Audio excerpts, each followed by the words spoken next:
provenance of history to deal with results, not to condemn the phenomena which produce them. Nor has it the right to decry the instruments Providence always raises up in the midst of great catastrophes to restore the equilibrium of eternal justice.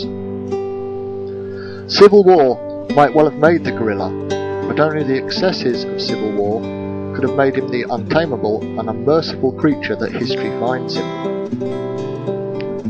When he first went into the war, he was somehow imbued with old-fashioned belief that soldiering meant fighting, and that fighting meant killing. He had his own ideas of soldiering, however, and desired nothing so much as to remain at home and meet his despoilers upon his own premises. Not naturally cruel and adverse to invading the territory of any other people, he could not understand the patriotism of those who invaded his own territory. Patriotism, such as he was required to profess, could not spring up in the marketplace at the bidding of Redleg or Jayhawker. He believed indeed that the patriotism of Jim Lane and Jennison were merely a highway robbery transferred from darkness to the dawn, and he believed the truth. Neither did the guerrilla become merciless all of a sudden. Pastoral in many cases by profession, and reared among the bashful and timid surroundings of agricultural life, he knew nothing of the tiger that was in him until death had been dashed against his eyes in numberless and brutal ways, and until the blood of his own kith and kin had been sprinkled plentiful upon things that his hands touched, things that had entered into his daily existence.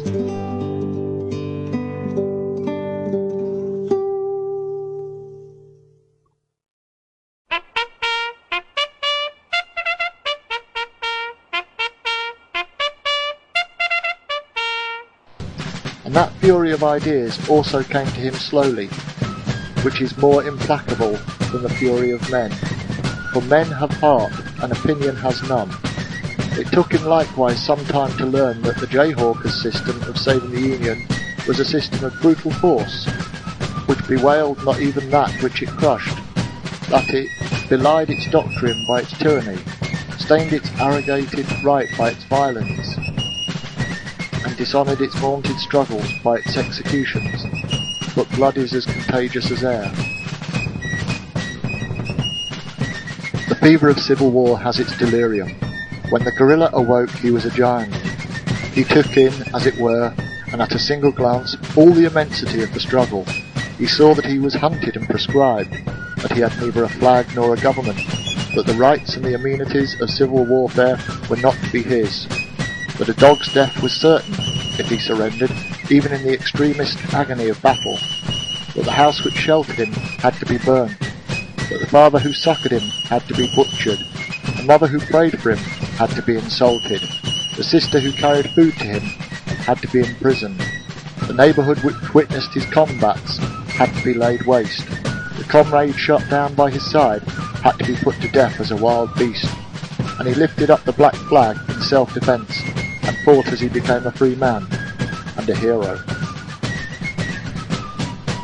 Much obloquy has been cast upon the guerrilla organisation, because in its name bad men plundered the helpless, pillaged friend and foe alike, assaulted non-combatants, and murdered the unresisting and the innocent. Such devil's work was not guerrilla work. It fitted all too well the hands of those cowards, crouching in the rear of either army, and courageous only where women defended what remained to themselves and their children. Desperate and remorseless as he undoubtedly was, the guerrilla saw shining down upon his pathway a luminous patriotism, and he followed it eagerly that he might kill in the name of God and his country. The nature of his warfare made him responsible, of course, for many monstrous things he had no personal share in bringing about. Denied a hearing at the bar of public opinion, the bête noire of all the loyal journalists, painted blacker than 10 devils, and given a countenance that was made to retain some shadow of all the death agonies he had seen, is it strange in the least that his fiendishness became omnipresent as well as omnipotent? To justify one crime on the part of a federal soldier, 5 crimes more cruel still were laid at the door of the guerrilla. His long gallop not only tried but infuriated his hunters. That savage standing at bay and dying always as a wolf dies when barked at by hounds and bludgeoned by his countrymen, made his enemies fear him and hate him. Hence from all their bomb-proofs his slanderers fired silly lies at long range, and put afloat unnatural stories that hurt him only as it deepened the savage intensity of an already savage strife.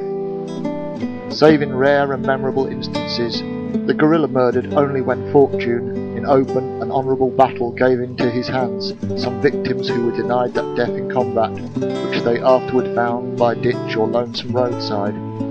Man for man, he put his life fairly on the cast of the war dice, and died when the need came, as the Red Indian dies, stoically and grim as a stone.